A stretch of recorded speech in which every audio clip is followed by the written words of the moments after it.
Susie, thank you. And thanks to everybody for making this happen. Steve, it's really lovely to be able to talk to you, but I think there is a vague possibility that you might be dashing off to vote. Is that right? It sounds like it, yeah. We just got a message from the whips. It's come a bit earlier than expected, unfortunately. Well, It never might be mind. 10, 15 minutes. It'll probably only take me 10 minutes. So when it happens, I'll go and you can have the most interesting part of the conversation then, and then I'll All right. mushroom join you. Okay. Well, then let's use you while we've got you before we move on to other things and fill the huge gaping hole if you have to dash off to the You're division kind. bell. Um, This year, only a few weeks ago, we saw a report from Danny Kruger, a Tory MP, close friend of the Prime Minister's, calling for a new era of community power, levelling up our communities. There was a localism bill introduced to the House of Commons on the 13th of December 2010, which talked about local government and community empowerment. And the DCMS, Department for Culture, Media and Sport, in 2018 did a report which said the first requirement for a flourishing community is empowerment. So why are we still talking about it? What have we got wrong and what have we got right? Well, yeah, we've been waiting for this new era of community power for many decades, as you rightly point out. I mean, David Cameron won the general election back in 2010, promising a big society, which never materialised. And that way, people remember him, was put in the Lords to deliver that, and he'd gone with a year, because the problem then, and I suspect the problem now, is that politicians at centre, once they get their hands on what they imagine to be the levers of power, don't want to let them go. But in order to empower communities, in order to open up power to wider participation, we have to get it out of the centre.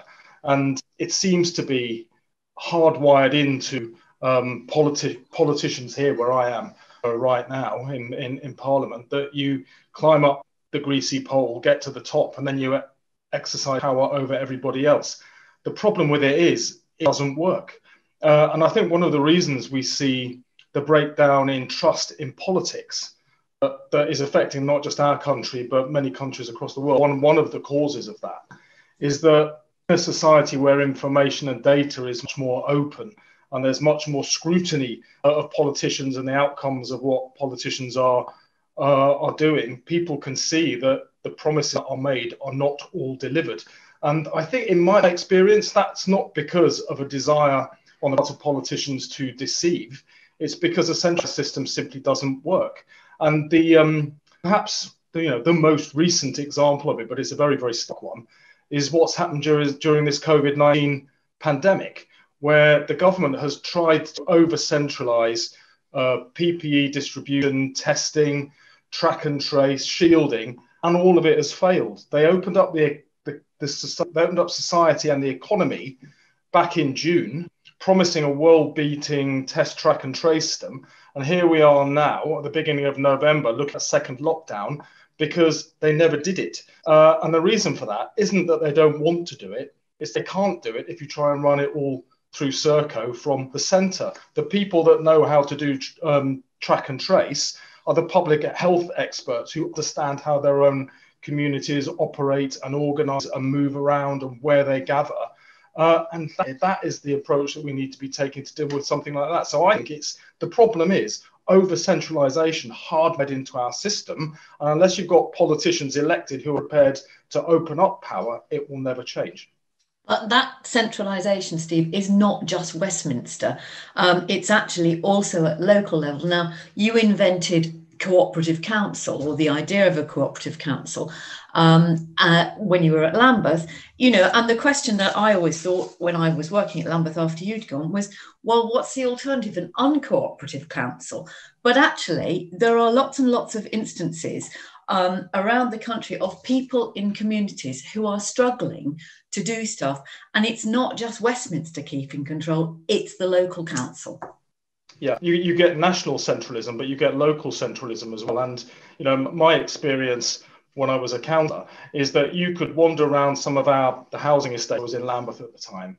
Now I'm in Croydon, just next door, where people felt as cut off and remote from power in Town Hall as they did from power in Whitehall. So we have to open it up at whatever level it exists, and support people to be able to participate in decision making in ways that make sense to them. Now, you're very kind to say I invented the cooperative council. In my head, I more helped to assemble it rather than invent it, because actually my experience was communities are already cooperative. It is in the nature of human beings to seek to cooperate, collaborate, because instinctively people know we can achieve more if we try and achieve things together. And there were many examples of things that were going on in communities that were collaborative and cooperative.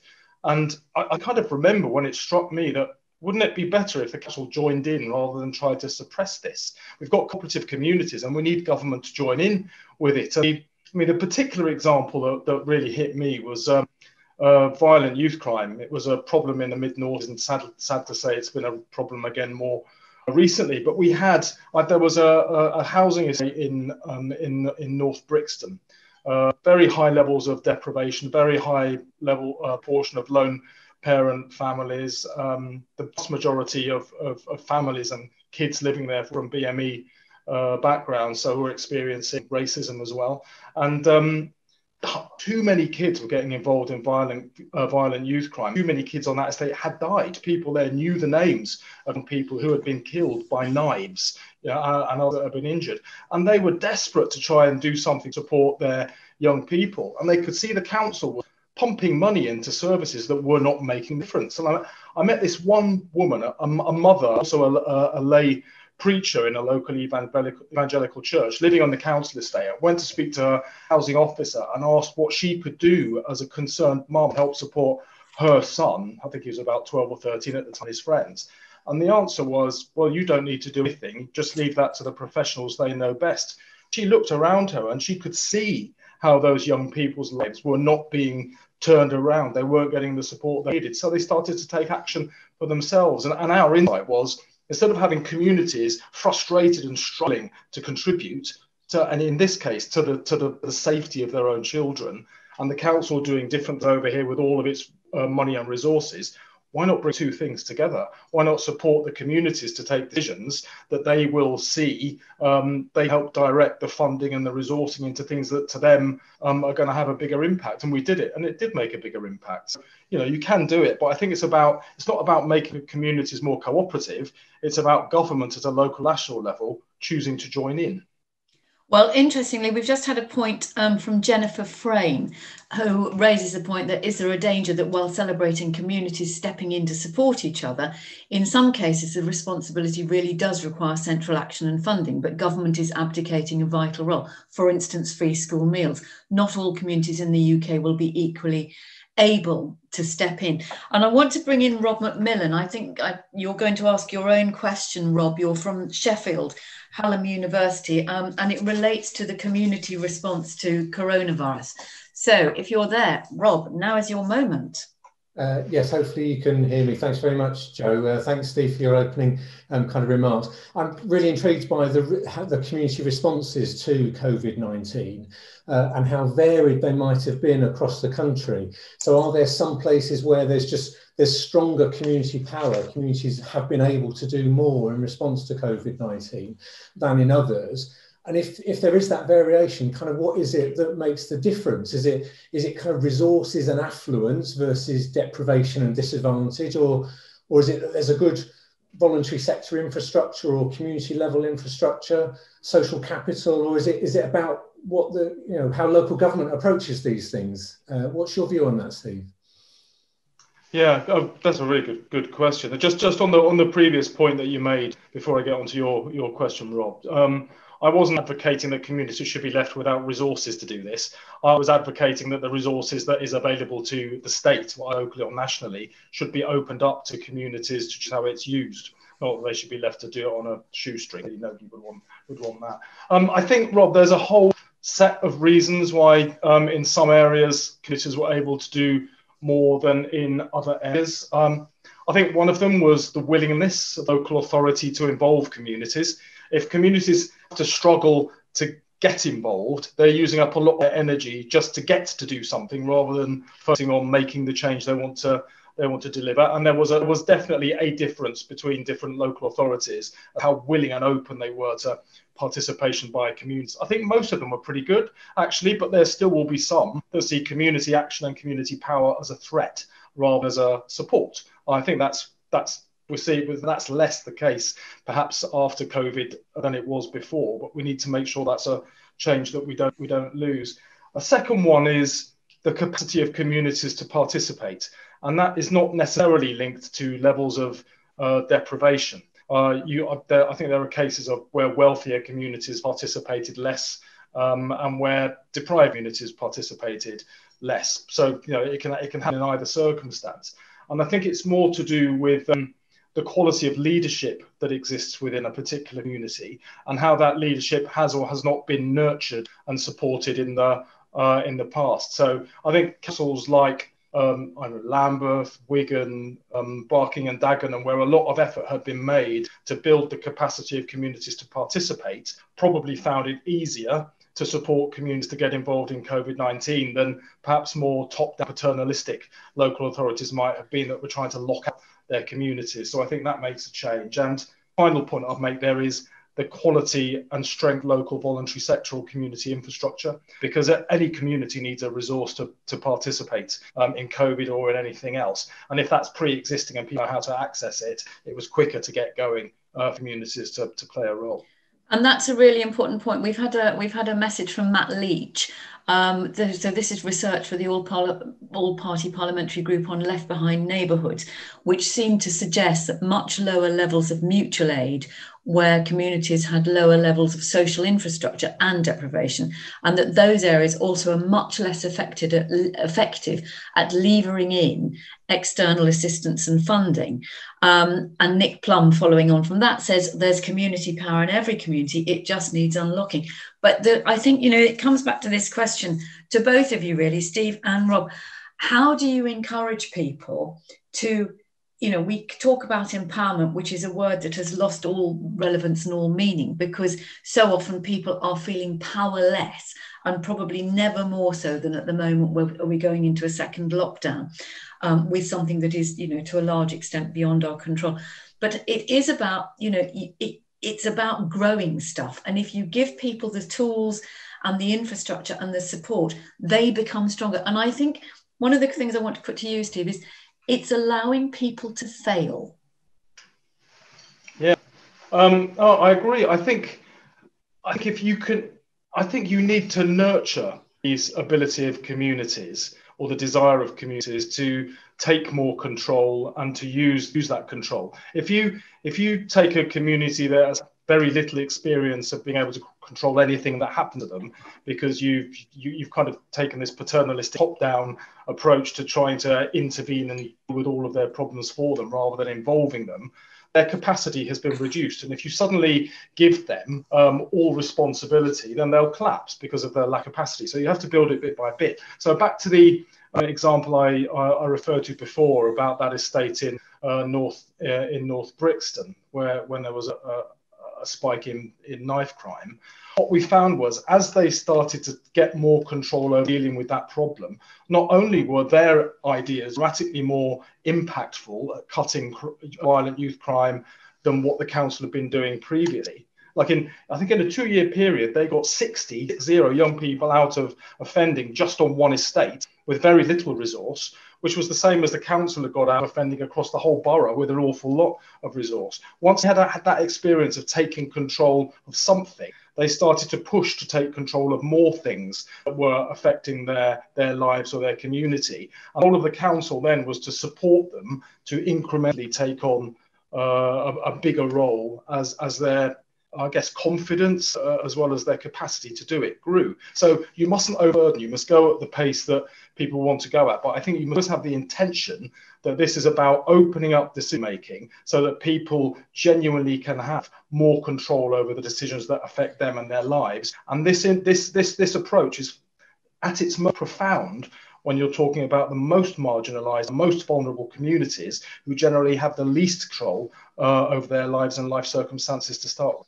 And a lot of that is about politicians of all levels promising And you know, nowhere is it more self-evident than in the world of planning. And you and I have both worked on, you know, huge big projects in Lambeth and Wandsworth and Camden and various other places, where you promise local decision making. And actually what happens is that people haven't got any power over so many big things. But if you engage with them at a level and treat people like adults and say, well, you know, the station's got to stay where it is, but if you want the buses to stay there, then you can't have a park there. And, you know, you begin to have those conversations about the compromise and the payoffs and the red lines, and then people start talking to each other. And I think, you know, certainly from my experience working in local government, there is a desire to say, and you'll have a voice, but actually your voice doesn't quite often get heard, and then people turn away.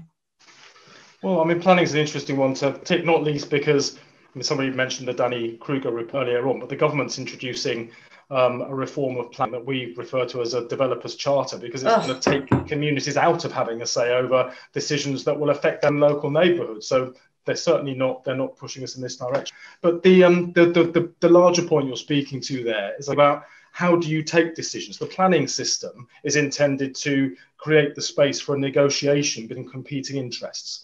And then the idea is a compromise comes through that everybody can live with. Ideally, doesn't always work that way. And I think a lot of public decision making should be done in that way. We should open up our information, our data, our problems, share it with communities that would be affected by it, and then support them to participate in a negotiation openly, a conversation about the outcome that can be achieved in the common good.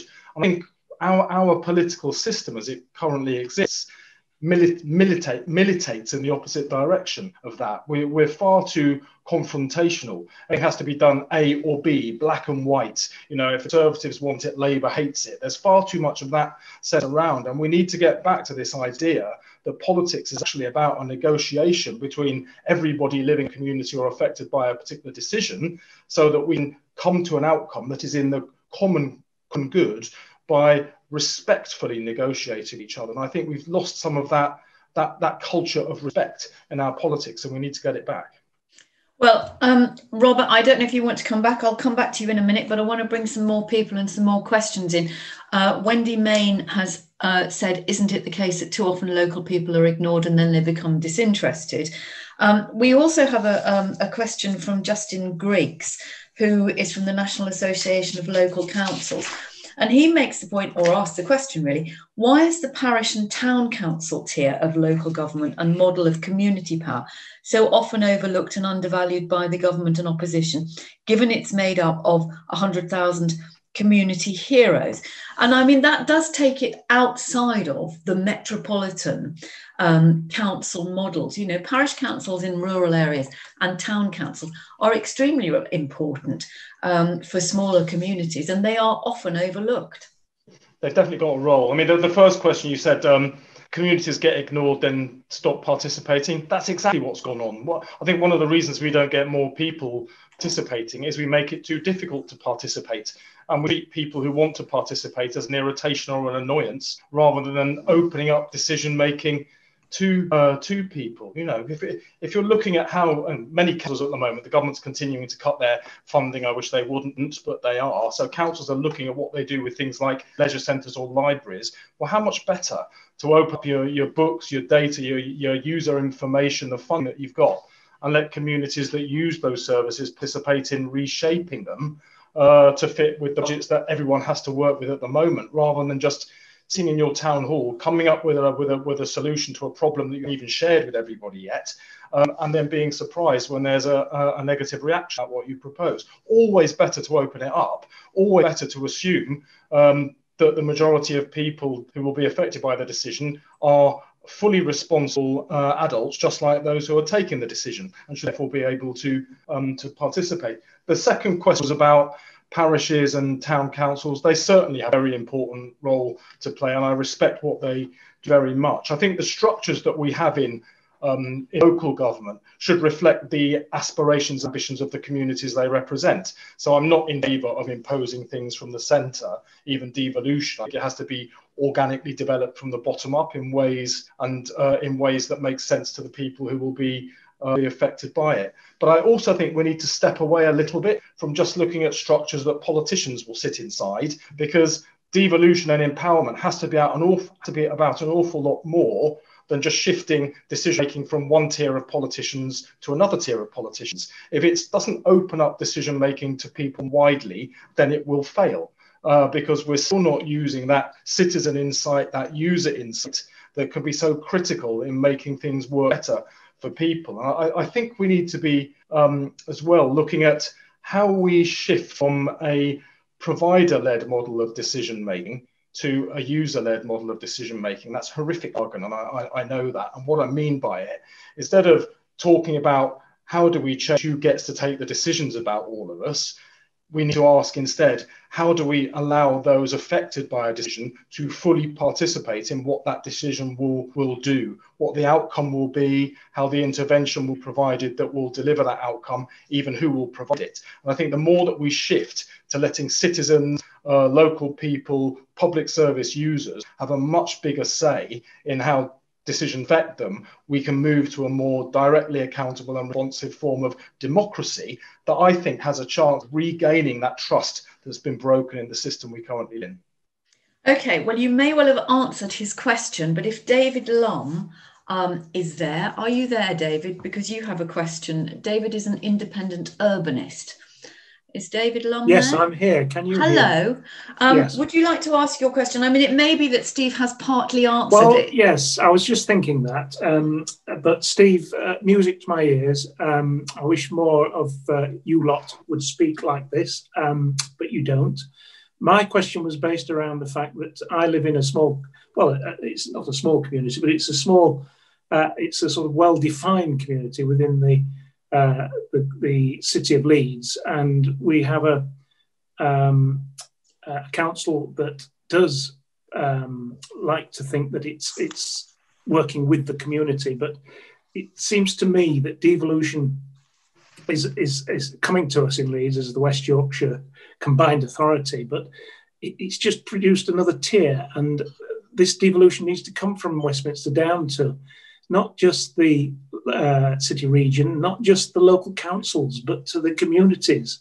And the problem is the communities don't have the structure to receive that responsibility, because the local leaders who are trying to do things and haven't got a badge, don't have any real power to make the councillors, if you like, start to really work alongside the community, not in charge of the community, not sort of bottling what is needed and passing it on. I go to Denmark a lot, and in Aarhus, which is a city not quite as big as Leeds, but it's the second city of Denmark, they have 34 local citizens' councils, and they meet members, councillors, and local leaders and citizens. They meet regularly, and they run the local community. Is it a cultural thing? Is it going to take a whole sort of 10 years to change our cultural approach, or can we press some buttons? David, thank you. Before Steve answers that, I just want to bring in, because it all obviously relates together, because this is a seamless conversation, and it's fantastic, the response we're getting. George Freeman is asking, and I think this ties into what we've been talking about, are we in danger of regulating communities out of power? One of the things that many voluntary and community groups struggle with is the growing regulatory compliance burden. So that comes back to that whole thing about compliance. And also somebody else, Kim from the SO18 Big Local, is saying when local people know what needs to be done in their community, they're ignored and told to go through the right channels. So many people are asking you, Steve, directly, what's Labour's view? How are you going to make this happen? I mean, would you reduce the regulatory burden and compliance? If that division bell goes now, you're not going. It's going into it, but I can still hang on for a few minutes after that. Okay. If I time it well and get into the end of the boat, not by the and then come back and join the conversation again. I don't know what's in Labour's manifesto for 2024 this far away. So, I will be pushing for a lot of what we're talking about here to be in there. But it will help an awful lot. People like the folks on this call help me those of us that support this, to push for it as well. I do think there's a cultural aspect to this, Yes. but we can remake culture. No one's pretending it's easy, but can do it. And I think we need to, because trust in our current system of politics is so broken that we're seeing a shift in the world towards form of populist nationalism, because people are just giving up. I mean, I hope the United States is going to kick that backwards a little bit in the votes that they're taking today. But even if Biden wins against Trump, that doesn't resolve the problem. That confidence and trust in our model of decision making is breaking down. And if we don't find a way to remake it, and democracy, that precious thing that we've always just assumed will always be there, well, it won't always be there. It's a democracy is actually an aberration in terms of human organization. If you look back at history, models of the strongman and autocracy are much more common in most of human history, and actually even in the world today. So we really have to cherish and nurture this precious thing called democracy. And right now, that means not just trying to defend the status quo, but trying to rebuild democracy in a meaningful way around people and the communities that they are part of, so they can build the leadership and the capacity to defend from attacks when they come. That's the bell. But I'll the just bell. You go. Come back if you can. Can you still hear me? It's not over. It's not if I'm speaking over it. Can you? Yeah, yes, we can still hear you. Yeah. Yeah, I just want to touch on the other point that you were asking in the previous question. Council like other things that are like mini councils. They like things with rule books, with agendas, with pre-planned meetings. Communities are not like that. Communities are fluid. Communities are dynamic. And if you really want to open up decision making to people, then we have to do it on their terms, not expect them to conform to the kind of meetings that people like me enjoy going to, because we're a little bit odd in wanting to do that. Most people don't have the time or the inclination to do it. Now, there are plenty of models of co-production that I'm sure lots of people on this call will be familiar with, that allow you to engage with people on their own terms and to participate in decision making in ways that do not place an unreasonable burden on them. Sometimes it's simply a matter of the professional sitting down with the service user and really listening about what outcome are they trying to achieve in their life, and then how do we wrap that support around that individual to help them achieve it. It can be as simple as that. I think we need to look at how we can build community-sized institutions that allow people to assert voice in ways that collectively allow them to I think somebody talking earlier on, communities are powerful, but they don't always have the ability to assert that power. We've shattered a lot of the institutions in communities through some very, very thoughtless approaches to austerity over the last 10 years. We really need to rebuild that so people have institutions in their own neighbourhoods and communities that they can participate in to allow their voice to be heard. So we know this is about a remaking of decision making, a rebuilding of community-sized institutions. I think community asset transfer is an interest part of this as well, because particularly communities that own very little individually own very little collectively as well. And we do need to give people a real sense of ownership. Public ownership doesn't have to mean ownership by the state and control from Whitehall. There's plenty of more cooperative or mutualized form of public ownership that can allow people to have a sense of a share and a stake in their own community and the decisions that will be affecting them. And I was very pleased to sit on the Localis advisory panel on a report that we did on community asset transfer that was published earlier this year. If you've got to run, when you come back, I want to talk to you about Community Wealth Fund, and I want to talk to you, it's a question somebody's raised, about data, learning from business about tracking and, how do councils use data to tap into their strengths of their community. You've gone on, we'll carry on without you. Shout when you're back. George, I'm so sorry, I asked your question, but I didn't realise you were there. But if you unmute your mic, you could speak. Don't worry, Jo. I'm here as a participant. The curse of the bell. I was really enjoying Steve. He's one of the enlightened on this, and he's walked the walk and done it. And I mean, he and I have more in common on this than many of my own colleagues on it. I think one of the great dividing lines of modern politics is the centralisation, localisation line, and I think COVID has exposed it actually, because the crisis has I mean, perfectly understandably, legitimately, crisis triggers big government. Cobra meets, the wheels of the state turn, powers are centralized, liberties are removed. I'm not a libertarian. I'm just saying this is what happens. And I would argue, actually, that whilst that's clearly been necessary, in my own constituency, the most effective work has been by the local county and district councils putting aside their turf war, coming together, NHS and social care, making the structures work for them, the boxes delivered to the people who are vulnerable. It's been an extraordinary demonstration of the power of local to come together and deliver.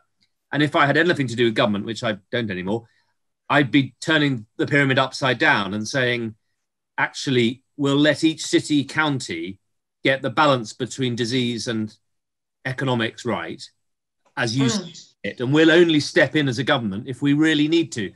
And I think we're doing the opposite. We're centralizing instead of localizing. Well, that was one of the best examples of that was the National Volunteer Service that was launched back in March, which I, along with thousands and thousands of other people, signed up for. And weeks went past, tumbleweed went past. And eventually I was told I could apply for a post, which was on the other side of the Thames estuary, about 120 miles away from me. So, you know, actually, if they'd have gone with the local organisations.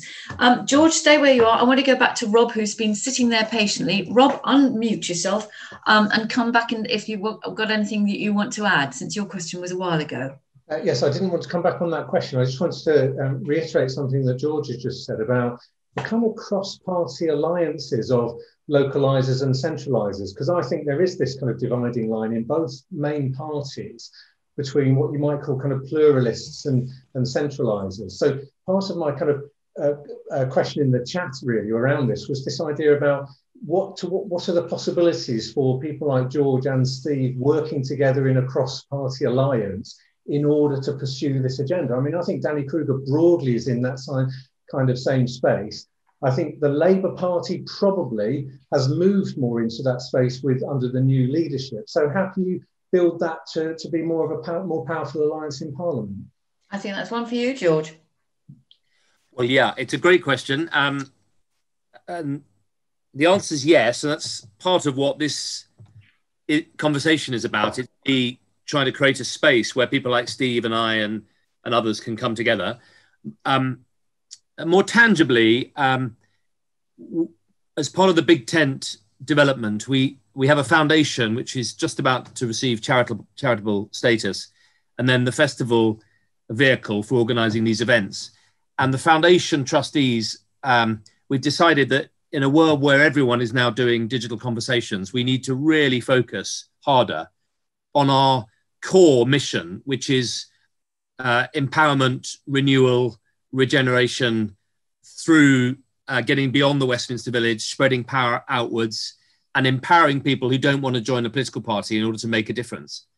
And we think there's quite an opportunity and an appetite amongst the new generation who do want to take control, who do want to have a say, but you know, we're not supporting them properly. So we're thinking bursaries for young social entrepreneurs. You know, one of our first big tenters was a guy called Alex Smith, who's he's a Labour activist, disillusioned under Corbyn. He set up North London Cares, a brilliant community caring, volunteering social enterprise funded by the savings that Camden Council recognised when the community did looking after their neighbour better.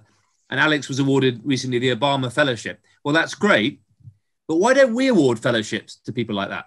And I think there's one of the things the Big Tent is doing, Rob, is we're thinking hard about how we might try and actively help drive regeneration locally. I think there's a lot of young activists who look at political parties and think, I don't want to join them, but I really want to make a difference.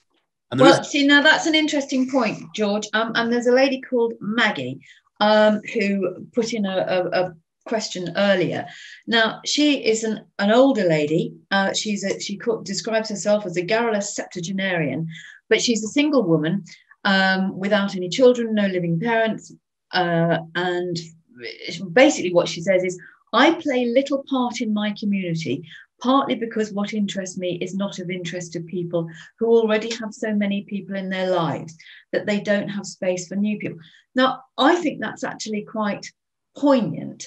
And I think there are probably a lot of people in their own communities who feel they're either too old, they're, you know, the wrong colour, the wrong sex, the wrong shape, they've got the wrong accent, who feel it's very difficult to break through into what can sometimes be quite cliquey. And, you know, that doesn't matter whether you're in the home counties or, you know, a rough estate somewhere else. People who are activists are not always very welcoming to other people who aren't necessarily ready to be activists but want to do something useful. What's your view on that? Me? Yeah. Yeah. So the reason I asked the question about the sort of regulation is you're dead right. And I think the truth, it's an awkward truth and a beautiful truth, is that at local volunteering level, people see an opportunity to break out of the stereotypes of, oh, well, I'm not a council person, or I'm not a state person, or I'm not a public servant. But most people are community people. They respect and want to do something for their neighbours. And I think it's a chance for us to connect and to harness that. But it's also a way of creating a space where it just genuinely doesn't matter whether you feel like you fit or not, because in your community you do. And can I just chuck in a radical thought, Jo? You can, and then I'm going to go back to Rob and David. I've got 114 villages in my patch, and I can't help thinking that things like grass cutting, right, which the council does, and they contract it out, and a bloke in a yellow high-vis jacket and a tractor comes through at speed once a year and cuts off all the grass and destroys the hedge, normally cuts the grass just before the village fete. Wouldn't it be better if the council gave each community a little share of the budget and said, look, if you can do it yourself, find somebody locally? The French are very good at this. Apparently every French village or commune has somebody who does the local maintenance. And there are lots of things like that I think big government just kind of bulldozes out of the way. Well, there are many people, aren't there, sitting in local government, and actually in some ways I would say it's worse at local government level, saying you can't do that, health and safety. I mean, I could bore you all to death with stories about trying to take over the running of my local allotment and being told that, you know, I've got to have public liability insurance. And all we wanted to do was to look after people's allotments during lockdown if they couldn't get there. Anyway, enough about gardening. Rob, do you want to come back in? And David, do you want to come back in? No, I was going to say carry on, open up the questions to others that are in the chat. Okay, but David, would you like to come back in? Your microphone is muted, David. Unmute yourself. Yes, sorry. Yes. Yeah, there's a tremendous frustration at local level. Way back, this government, although not the same personalities, introduced the Localism Act. And much as it pains me to say, it had one good thing in it that was to do with allowing communities to develop a neighbourhood plan. But unfortunately, the neighbourhood plan approach to the community coming together to plan for its neighbourhood has become a little bit of a wooden exercise of research, consultation, but no engagement and no action. And it's that last two things that are missing in this process, is having the power. It's great to have consultation. The government's initiative on active travel with grant shops actually sort of galvanised our community to think about we could get some of this money and we could improve and radically alter our road space. We could reduce the cars, increase the pavements, make some of the shop units more viable, etc., etc. But the problem is that there's no, and obviously COVID has an effect, so allowing for that, there's no structure or support for the community to take the initiative and latch on to leaders in the community, which do exist, to actually go out and do it. It just doesn't happen. No, it's a very good point. I'm very delighted to know from Ben Rich. I don't know if it's the Ben Rich that I knew many, many years ago in a different life, but we have just managed to take control of our local allotments. Well done. And Ben Lee says in response to George that Stukely Parish do their own grass and Bucks County Council have sorted the health and safety stuff done by teens and retired people. So this is Jennifer Frame makes a point on the grass cutting. You see, it seems to me, I'm going to go on to Jennifer's point in a minute, that a lot of this is about the very little stuff. It's the small stuff. And so much of government policy, whether it's Danny Kruger or DCMS or Nicholas Ridley or, you know, everybody who's written a report on this over the last God knows how many years, they're talking about the big picture, and it's the little picture. It's the little things that make a difference. It's about that light, street light that doesn't work at the end of your road, that actually stops you going out if you're an older person or you feel a bit vulnerable. I was telling Susie earlier, in part of London where I work with the local council, because of a very big building development, some roads were closed. And because those roads were closed, they weren't closed to pedestrians, but it prevented or deterred young women and older women from going to local community meetings because they didn't want to walk in the dark where there wasn't traffic, because they didn't feel safe on these sort of, you know, fairly empty streets. So it's those conversations that need to be had at a local level. Matt Leach is saying, pioneered by Grassland and Hasmore Big Local, ensuring local people to enable them to access county council equipment. It's that sort of thing. So do actually, you know, is it the simple stuff that we need to do, like sorting out insurance, like sorting out, you know, training, for instance, for people? It's that sort of stuff. Jennifer made the point that George's grass cutting example. Do you know, George, I think you and I should have a gardening programme, frankly. She says it's even worse under the bureaucracy of housing associations. Our estate contract for gardening or repainting doors is part of a massive contract for the whole region. And this happens over and over again. You know, you want a light bulb changed, it takes 3.5 years, God knows how many bits of paper. And, you know, so on and so forth, instead of people just going, well, you know, Charlie could do it down the road. So it comes back to this thing. I mean, I don't know if you've got any thoughts on this, David or George, that actually, you know, how do you make it possible for people to do these little tiny things? Because it's the tiny things and the blocks in the way that make people feel so utterly powerless. Well, you have to have a forum locally for this to happen. And as long as the leaders of the council, the leadership of the council through councillors in a city like Leeds, for instance, I'm sure Leeds isn't peculiar in any shape or form. It's just that you need the same sort of horizontal dialogue going on at the neighbourhood level, cutting across the grass cutting and the high street and the social side of things, and okay, the financial side of having money to do things. You need that horizontal strength to allow the vertical things about the little things, as you describe it, to take place, but for the community to take ownership of it and it not, okay, you have leaders, you have people who lead on the arts side and the children's side and me like the urban side and the environmental side, but it's got to be a collective. And if you don't have what they have in Aarhus, which is what they call proudly their citizens' councils, it's nothing special. It just happens to be a space in the community where they meet regularly, and councillors, members of the councils, and local people come together, and they have this horizontal ability to think strategically to allow those little initiatives to take place. And it grows. And it is a cultural thing.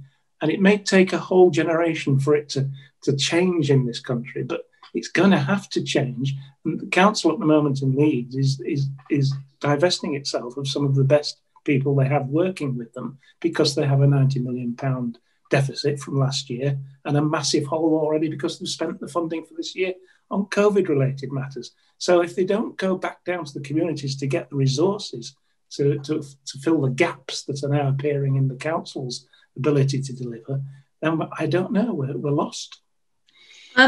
I'm very much aware that I am the token woman in this conversation, but I know that women are, in fact, the backbone of many communities and many community and voluntary organisations.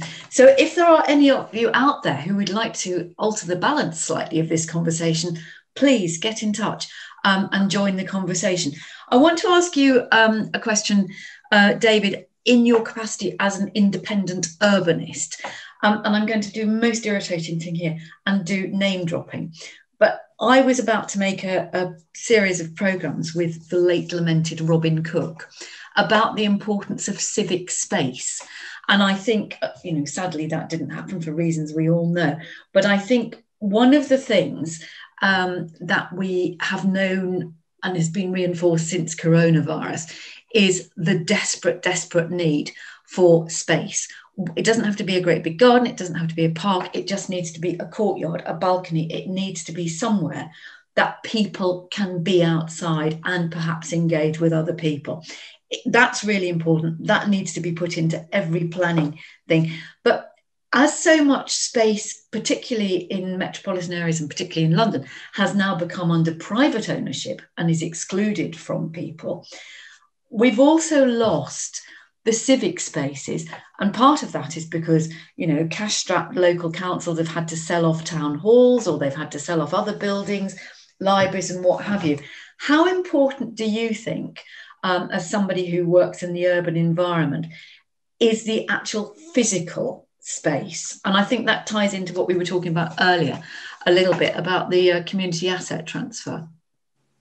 Well, it's very important. And the ownership of your space isn't just, and the old adage of an Englishman's castle is his house, or his house is his castle, or whatever it is, isn't sufficient to have a cohesive community.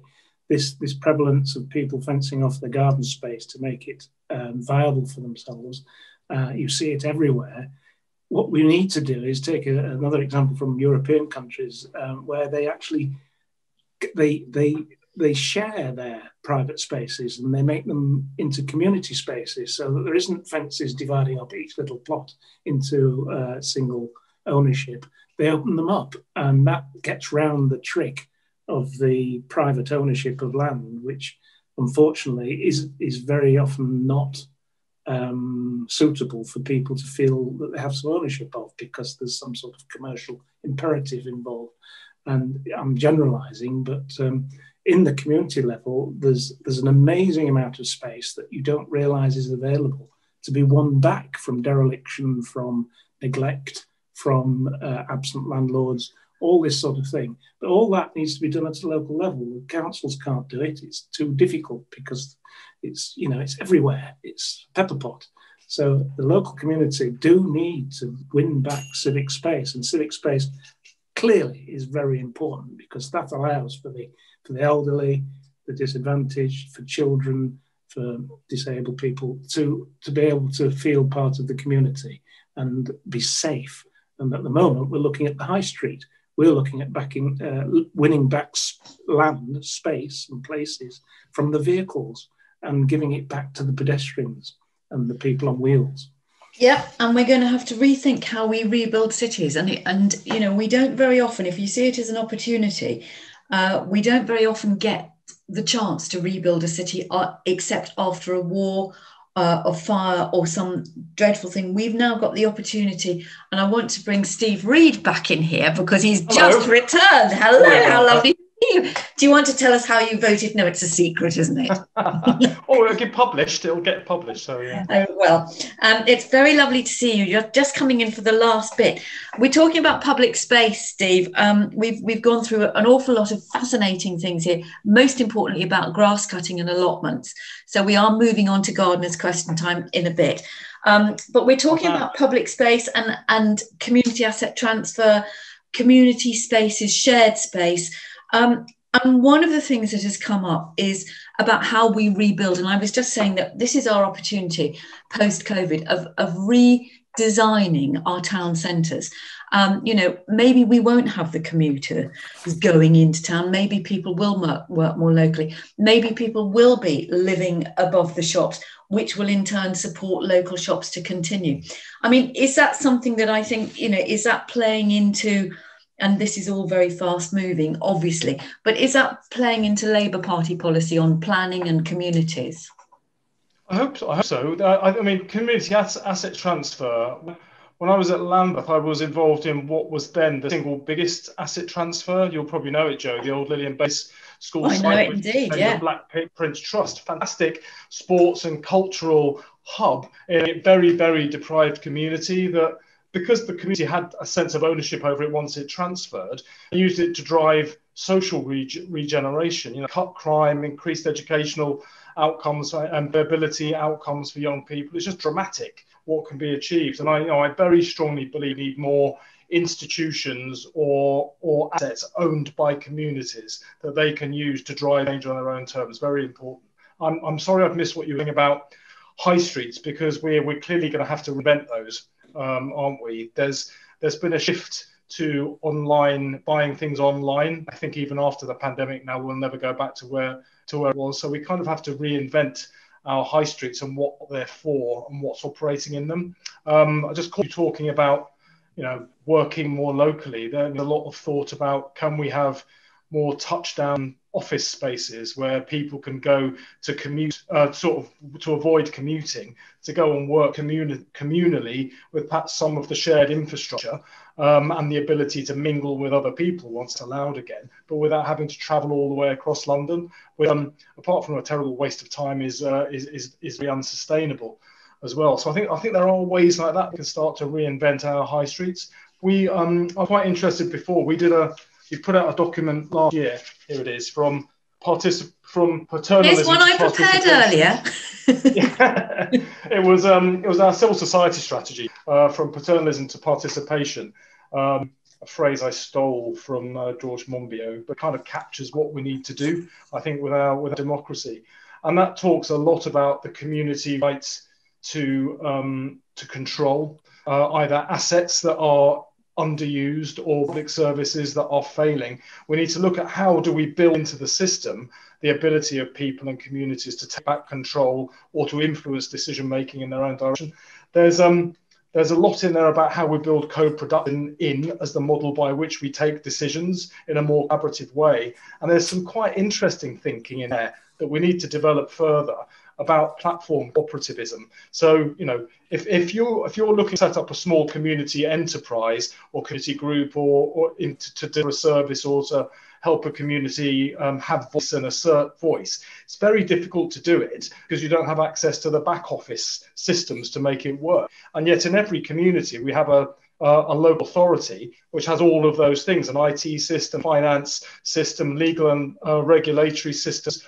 Why don't we open that up as a community platform for community-led enterprises and services to anchor onto, so that our communities have a fighting chance to get a foot in the door, and rather than always be squeezed out by the likes of Serco and Capita, who can offer economy of scale, then come in and squeeze everybody out and totally marketize the system. I always saw this as a real bulwark against unnecessary privatization of communities and public services. But we need to open up our platforms that already exist to unlock the creativity of our communities to shape their bases in ways that they want to see them. You know, it should never be for the likes of me to determine how a high street gets redeveloped. It should be for the community. There's a lot of stuff going on this. High street. Sorry.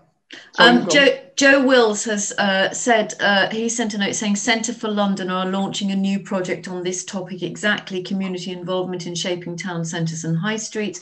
centreforlondon.org, you can find out about that. And also the Guardian Society did a thing about how to take over your town, the inside story of a local revolution. I mean, you know, this happens all over the country, really. And it just means, I think that the problem is it's so very variable. The whole community asset transfer, when we did the report for Localis earlier this year that I referred to, you know, the difference between Plymouth and, you know, Prestatyn, it was absolutely astonishing because it so much depends on the local authority. And it comes back to what we said at the beginning. It's about that willingness to work with, to collaborate, to work together, instead of feeling that you are in power as a politician and you are giving something to people. You know, I mean, it's got to be this sort of two-way thing. Before you went off to vote, one of the things I wanted to talk to you about was data, because somebody whose name is now, I've scrolled away for an awfully long time ago, but said local authorities need to be a little bit more like businesses, if you like, and collect data and information. Now, there are obviously issues of privacy and data protection there, but if they knew who was active in their area, I mean, all councils do resident surveys and business surveys and things like that. Is that something that you think, Steve, that could be used more imaginatively? Definitely. I mean, people can't participate in decision making if they don't have access to all the data that the existing decision makers have. They're doing it with one hand tied behind their back, aren't they? So, I mean, I think we should be looking at open data charters for all public sector institutions. This isn't Labour policy yet, by the way, but it'd be great if one it was, where you basically publish all data that you're not legally prevented from publishing. Just that should be it, so that everybody can dig into it and scrutinise it. And having got to a point where you're saying that's what you want to do, you should then work with communities so it's published in ways that they can then use it. That probably means attaching metadata to it that allow people to use it, manipulate it, cut and slice it in ways that allow them to help the decision makers or the service providers find better and more effective way to provide services.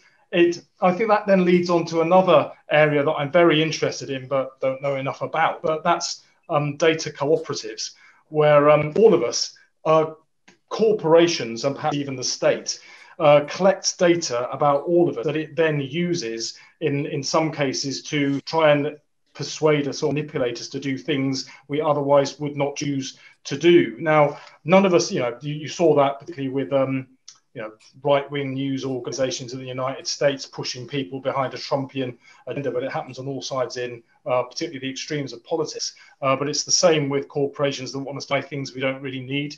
I just think if we invest ownership of all data in the individual and then allow ourselves to form data cooperatives, so big collectives where companies that want to use our data can buy it, but on particular terms and for particular uses, we as individuals would have more control over how our data is used and exploited, and prevent it being used for purposes that we individually disagree with. But you do it best by forming consortia or cooperatives where we own our own data. So I think open data cooperatives, so individual data is much more protected in ways we want it protected than currently. And then final point, which is a bit of a tangent, Jo, but it touches back to something else you were talking about. How do we build this into an agenda? And all of this stuff about empowerment that we're talking about.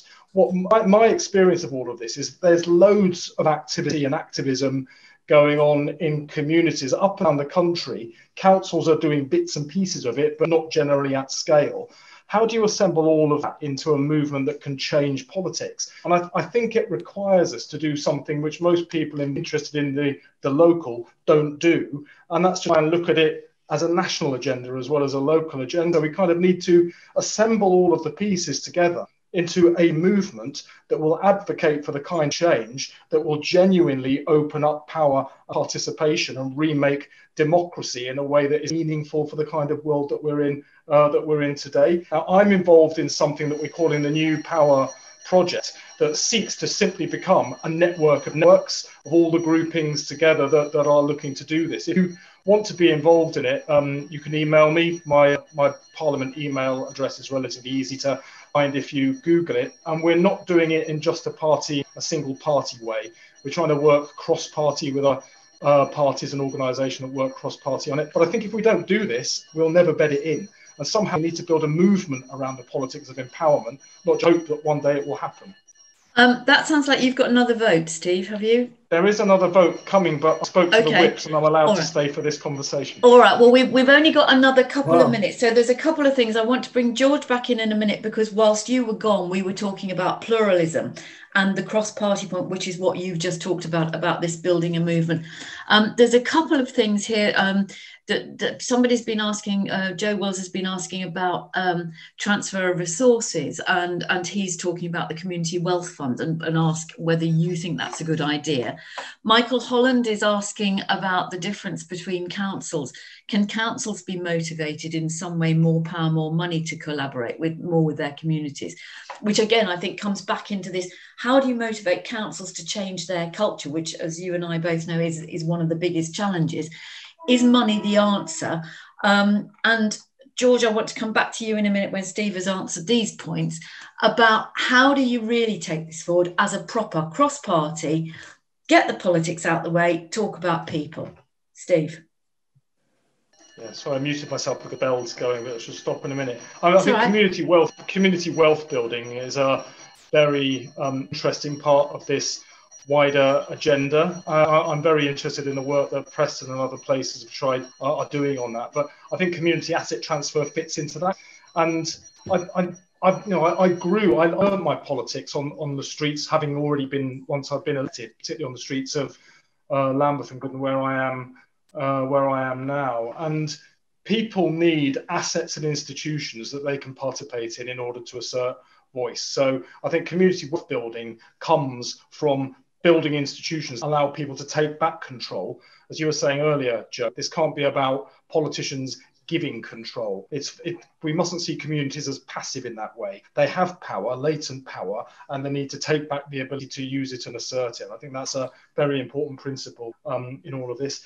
The issue of resourcing is important too. I do think there will always be a role in this for elected political representatives, and one of those will be to kind of mediate between competing demands on a limited pool of resources. That will always be the case. So we'll need to keep electing politicians, because I've never yet seen a model of participative budgeting that will fully allow a community to fairly share resources between competing demands. I think there's a role for a participative element in it, but I think for me that is quite an intensely political decision, and will be a role for politicians in that. I think the final point I was going to make on that little set of questions was, I think the right relationship between national/regional and local government and communities is it's entirely legitimate for an elected authority to define an outcome they want to see achieved.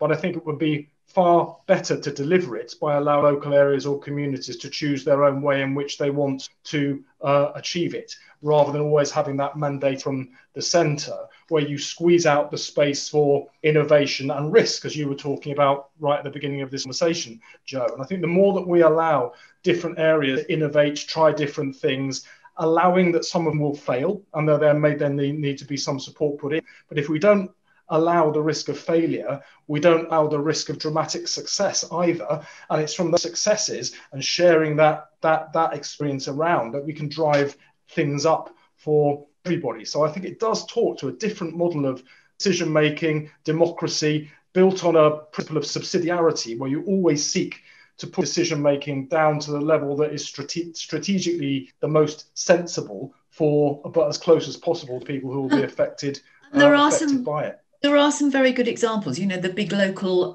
being one of them, which has worked and I know is, close to many people's hearts here. George, very quickly, can you guarantee cross-party pluralism? Unmute yourself. Yeah, honestly, on this one, I don't think the issue is that people like Steve and I don't agree and can't get together. I think it's government in London and Town Hall who jealously guard their own powers. I think Steve and I agree on that. So I've got a radical idea, given this is the Big Tent Ideas Festival.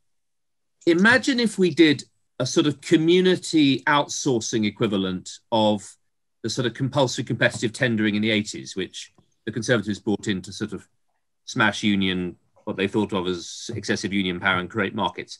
And imagine if councils and governments had to publish what they spend on outcomes and what they achieve. In Norfolk, I think quite a lot of people would say, you spend how much on X? We could do better than that. And I think provided they were sort of suitably organised, not massively over constituted, but they've got some sensible organisation, I think we could see a revolution of social enterprise outsourcing, where communities would say, well, we'll take the grass cutting budget. We could do it far better. We'll organize it. We'll hire lots of local people. We'll have a lot of fun and we'll build community spirit. And I think the state would hate it. I mean, it's not a Labour Party or a Conservative Party point. Governments, machines hate giving away power. But I think Steve and I are in the same place. It would be a radical community procurement. You wouldn't have to do it, but if a community wanted to take it on, I think we should give them the power. I think we're not going to go on this grass cutting thing. We've spent quite enough time talking about curbs and grass cutting. One of the things I want to say before we wrap this part of it up, and if people want to stay on and have continue the conversation, is that Radix, Ben Rich has told us that they are carrying on this conversation. I've now lost it, but I will find it in a minute. Continuing this discussion about empowering communities in the new year with a couple of papers and a webinar. If you don't follow them, check them out at www.radixuk.org. Wait a minute, George, I'm chairing this. There are also lots and lots of people talking to each other, which is fantastic. Wendy, who said she was really, really unhappy about going in and joining a committee and felt, slightly anxious about it. Justin from NALC has said, Wendy, I'd be happy to connect you to some amazing women I know involved in parish and town councils. So there's lots and lots of conversations going on. We're all, I think, on the same page, if you like, about we know and recognise exactly the power and the strength and the importance of our local communities. And we're going to see them tested again through this winter, I think. But I think this is, George, it's not just about grass cutting, Joe. Imagine this model applied to obesity reduction. Are we going down the George Freeman grill route? No, we're not, are we? You didn't get that joke. I did. I just think it's serious. No, you're absolutely right. There's loads and loads and loads of things that people already do. They can do more. What we have to do as a group of people who care about this sort of stuff is to try and make it happen. Steve, I would like you to have a final sort of thought before I say goodbye and thank you, because I think you are probably going to disappear and have to do another vote, aren't you, in a bit? Well, there's another one till 7 actually, so I can hang around a little bit. Okay. But I think you can apply the model to pretty much anything. I mean, the grass cutting one isn't that strange. There's back in Streatham, there's a thing called Streatham Common Co-op, Scoop, where the local committee runs the local park.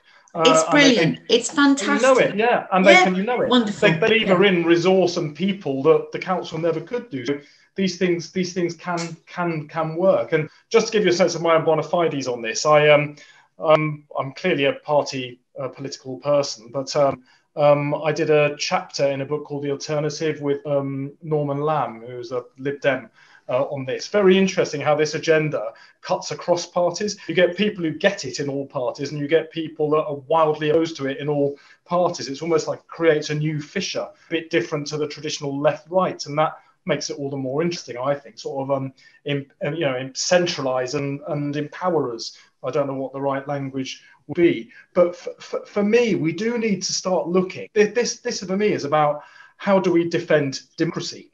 The existing model, liberal democracy that we've had more or less since the Second World War, eventually shattered, I think, in the crash of 2007, the period of austerity that's followed, the great changes that are affecting the world, automation, globalization, climate change, huge forces that individual nation-state governments have not been able to control. It's led to people feeling their lives are becoming more insecure and seeking security in a form of politics that is far more centralized and authoritarian. And we know from the history of last century where that ends up.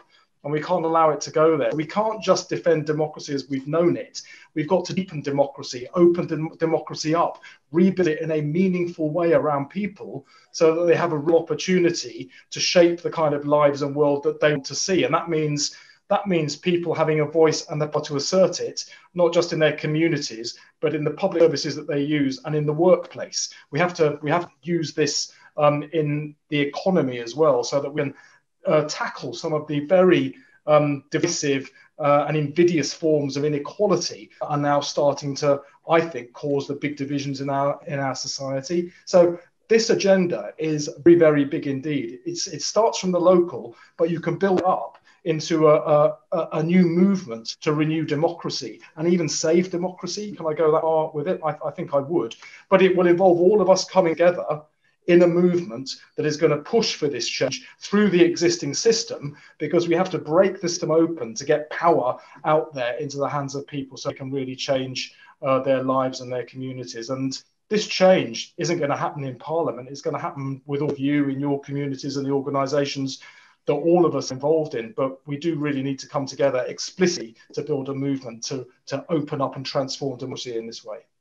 I think that is a perfect note to end on. And I think one of the tiny little glimmers of light through this very dark year, and in fact, we were talking about it before we went live tonight, was how people are engaging digitally. With the absence of local papers, but the increase in community news, whether it's Nextdoor or whatever app you use, and the fact that these sort of conversations are taking place. You don't have to go out in the cold, you don't have to walk out in the dark, you haven't got to wait for a bus or worry about what time you get home or who you're going to sit next to. These sort of digital conversations are really, really important for sharing stuff. So I would say hats off to Big Tent and Big Tent Digital. Although I must say I did prefer the one I did in the summer last year when it was blisteringly hot in a tent. To tell everybody that Virtually Penniless, the Banking Digital Divide, is the next event, which is next Tuesday, 10th of November. You can find out everything on the Big Tent website. Steve Reed, Shadow Secretary of State for Communities and Local Government, MP. It's been an absolute pleasure. And thank you so much to everybody who's taken part, particularly Rob and to George as well. I'm sure this conversation will continue, but I'm now going to hand you back to Susie, who's going to monitor the informal chat. Thank you, Jo. Thanks for having me.